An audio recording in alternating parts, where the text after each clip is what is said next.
pala kang actually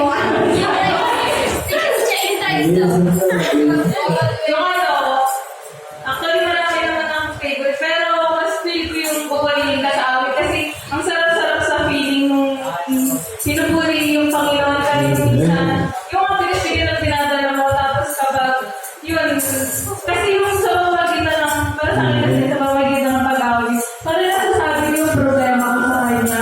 Tapos ayun, kapag mahina ako, pinapalakas niyo yung pag-ibig. Ang masarap ko sa yung dito.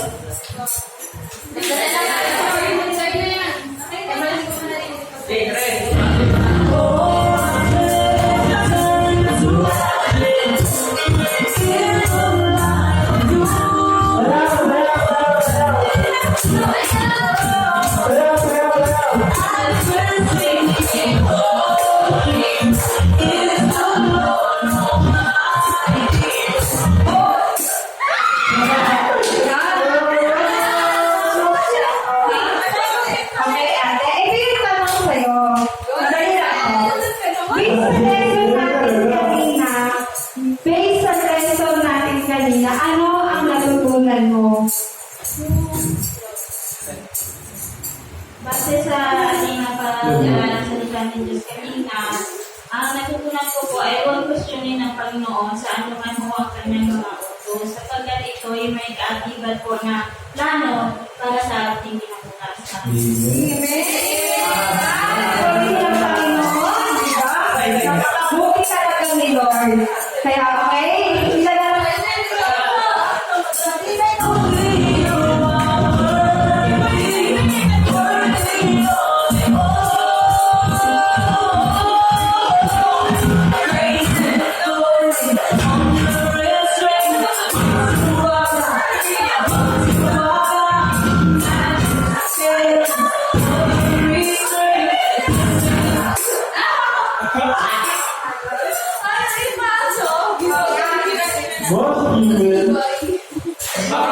I think question on him is, bakit mahalaga ang pagpapatawad?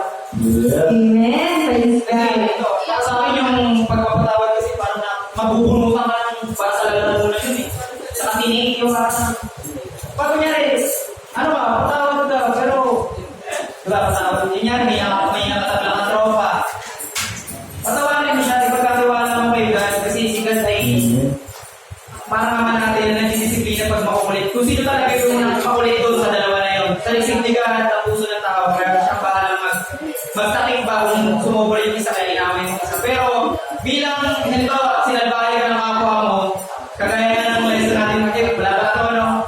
Kagaya nga ng lesson natin, pag sinalbahay ka ng kapwa mo, huwag mo nilang bawian. Sabo ka mga kaya mo, kaya kagawa ka lang siya kay God. Amen. Kasi, nakadepende rin sa ating mga tao, sa mga buwan, may kilala ka sa luwa.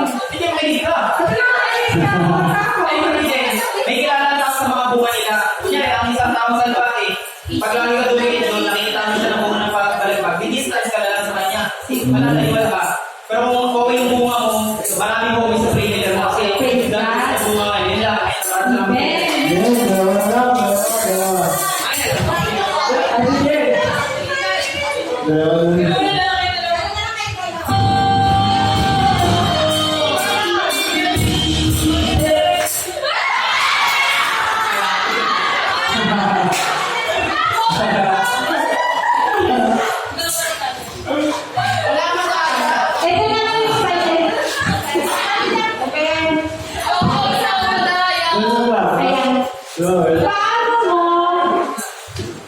Paano mo nararanasan ang pagmamahal ng Diyos sa iyong buhay?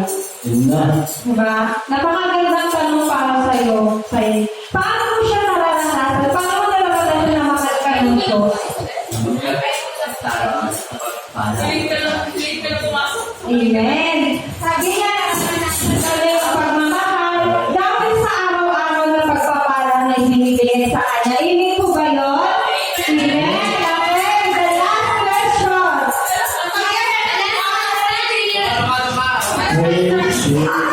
The last question.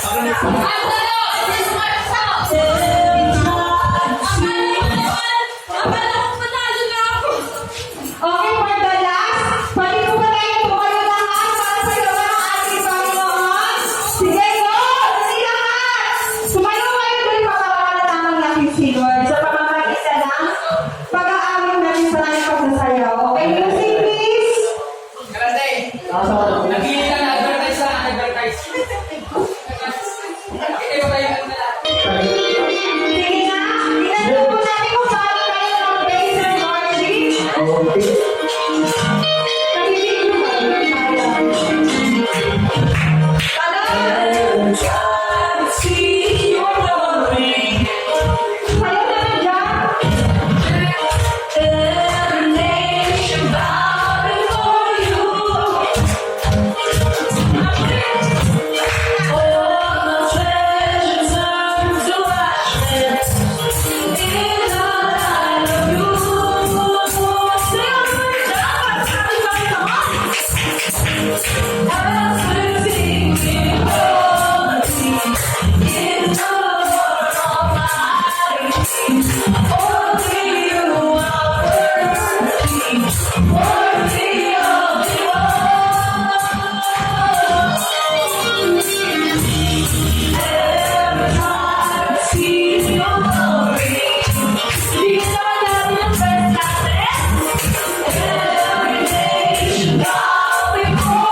Only you.